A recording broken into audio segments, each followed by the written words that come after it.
नमस्कार दोस्तों, Z media में आपका स्वागत है। आज की बात जग्गा के साथ बड़ी खबर गोहाना से निकलकर सामने आ रही है। आपको बता दें कि निजामपुर की सरपंच राधिका व उसके सेक्रेटरी पर बड़े गंभीर आरोप लगे हैं, जिनके चलते उनको सस्पेंड किया गया है। एक बता दूं, उन्हीं के निजामपुर के गांव के ही एक व्यक्ति ने आरटीआई लगाई थी, जिसके चलते ये बड़ा खुलासा हुआ। करीबन 90 लाख रुपए के आरोप लगाए जा रहे हैं, जिसके चलते उनको सस्पेंड किया गया है। और यह भी बताया गया कि काफी समय का पुराना मामला है। सरपंच को तो सस्पेंड कर दिया, लेकिन इस मामले में जितने और अधिकारी हैं, क्या उन पर भी कार्रवाई की जाएगी? सवाल ये भी उठते हैं। अब देखने वाली बात यह रहेगी कि डीसी साहब उन अधिकारियों पर भी कार्रवाई करेंगे जो इन कागजों को काफी समय से दबाए हुए थे।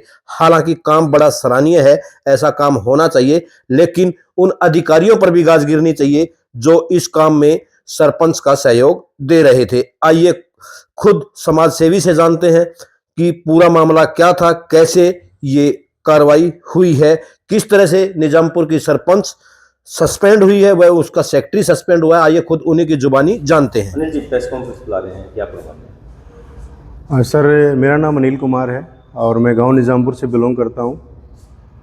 और मैं पिछले 1.5 साल से पंचायती राज के बीडीपीओ दफ्तर के, डीडीपीओ के, एसडीएम साहब के चक्कर काट काट के थक चुका था। गांव की सरपंच, उसका देवर, उसका पति, एक समाज सेवी के नाते मैंने पूरी कोशिश करी भी ताकि गांव में विकास करवाएं। ये पूरी उम्मीद थी हमारी सरपंच महिला विकास करवाएगी।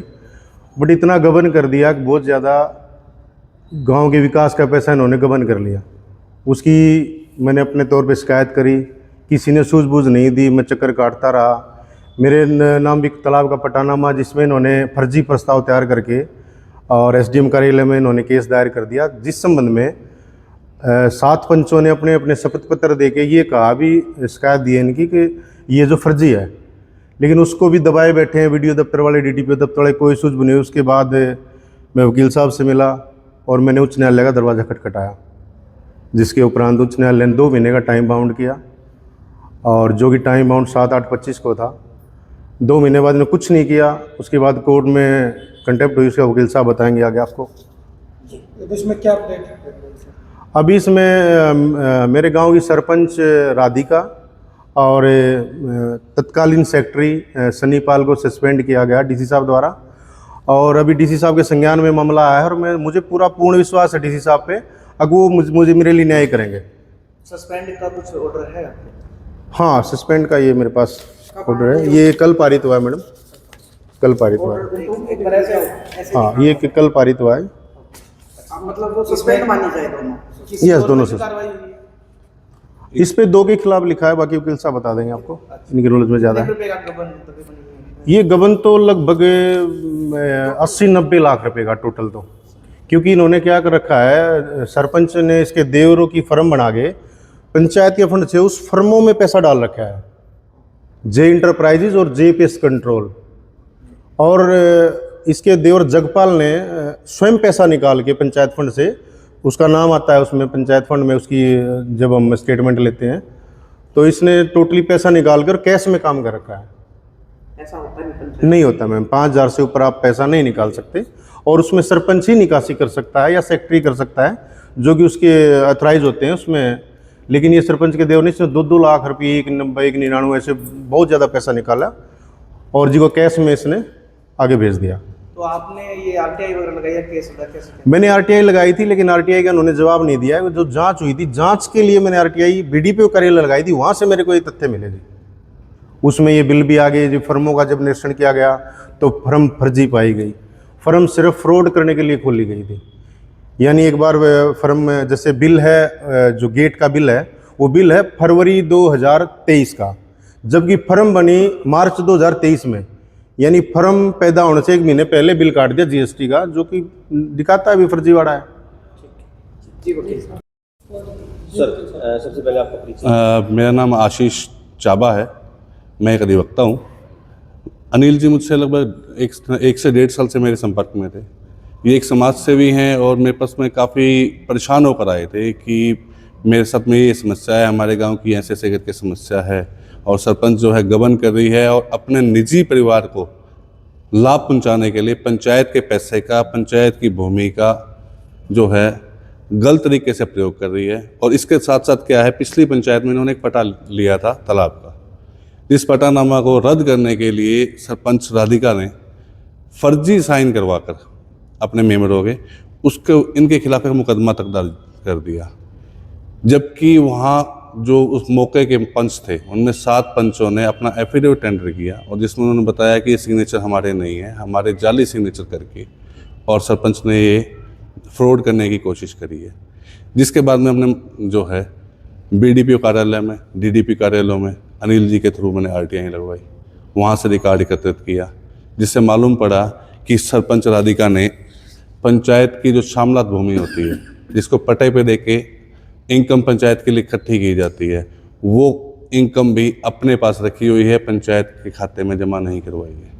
इसके अतिरिक्त पंचायत के स्वागत के बोर्ड लगे होते हैं हर गांव में, उसी तरीके से 2 बोर्डों की पेमेंट लगभग जो है 1,95,880 रुपये प्रति बोर्ड के हिसाब से पंचायत ने अपने ही देवर को दी है। जबकि पंचायत अपने देवर या अपने परिवार के साथ में कोई भी इस तरीके का व्यवसाय नहीं कर सकती। जब उन बिलों की जांच करी गई तो वो फर्म के बिल जिसके ऊपर जीएसटी नंबर लिखा गया था, वो जीएसटी भी 2 महीने बाद लिया गया, उससे पहले जीएसटी नंबर लिखकर बिल कटा हुआ है, जिससे ऐसा आशंका सीधी सी रखती है कि हाँ, कि कोई ना कोई गबन किया गया है। इसके बाद में जो है हम लोगों ने जो है अनिल से मिलकर मैंने माननीय उच्च न्यायालय का रुख किया, वहाँ अपनी अपील डाली, तो माननीय उच्च न्यायालय ने आदेश पारित किए कि 2 महीने के अंदर इन सभी तथ्यों की जांच कर रिपोर्ट न्यायालय के समक्ष पहुंचाई जाए।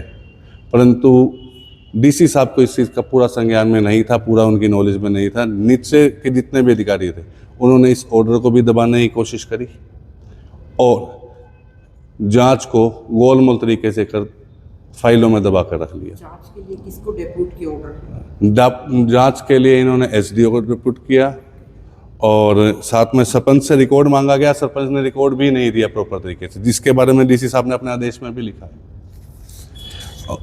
इसके अलावा इन्होंने गांव का एक स्टेडियम है, उसके साथ में जो है जो मौजूदा सरपंच है उसके परिवार की ज़मीन लगती है, उसको लाभ पहुंचाने के लिए 27 फुट का रास्ता बनाकर छोड़ दिया, जिसके लिए किसी से भी कोई परमिशन नहीं ली गई। पंचायत या गांव का भला करने की जगह पे सरपंच राधिका अपना भला कर रही थी, जो कि सरासर गलत है। तो समाज सेवी होने के नाते इन्होंने बहुत अच्छा कदम उठाया। माननीय न्यायालय के अंदर जब इन्होंने अपना ऑर्डर का फुलफिल नहीं किया तो हमने कंटेम्प्ट की एप्लीकेशन फाइल करी। कंटेम्प्ट फाइल होने के बाद में मामला जो है डीसी सोनीपत के संज्ञान में आया। उन्होंने जो है कल 21 तारीख 11 महीना 2025 को आदेश पारित किया, जिसके अंदर उन्होंने इन सभी बातों का विवरण देते हुए कि इन्होंने ये गबन किए हैं, ये अनौपचारिक तरीके से काम किए हैं। श्रीमती राधिका सरपंच ग्राम पंचायत निजामपुर को निलंबित कर दिया। इसके साथ साथ में उनके सेक्रेटरी सन्नी सिंह को भी निलंबित कर दिया है। सन्नीपाल को भी निलंबित कर दिया है। हमें डीसी साहब से पूरा उम्मीद है कि वो हम लोगों को न्याय दिलवाएंगे और इस जांच को पूरा करके गांव का जितना भी पैसा गबन हुआ है और जो जो गलत कार्य हुए हैं उसकी अच्छे तरीके से रिपोर्ट बनाकर दोषियों के खिलाफ कार्रवाई। कितना एक अमाउंट बनता है टोटल आपके हिसाब से? कुछ अभी तक जो सामने आया है लगभग 1,95,880 रुपये के हिसाब से तो 2 बोर्ड सामने आए हैं और इसके जो रिपोर्ट के अंदर आए हैं। इसके अलावा 22-23 लाख रुपए का जो पंचायत का फंड है उसको ना भरने की बात आई है। इसके अलावा जो जो चीज़ें जांच में सामने आएंगी उनको पुख्ता करके आप लोगों को अभी कुछ जांच पेंडिंग है। अभी कुछ जांच पेंडिंग है। अभी जांच सौंपी डीसी साहब ने, तो वो 15 दिन के अंदर जांच आएगी, उसमें बाकी फर्जीवाड़ा आ जाएगा। न्यायालय की अगली डेट जो है 9 तारीख 12वां महीना 2025 है। अगली? हाँ जी।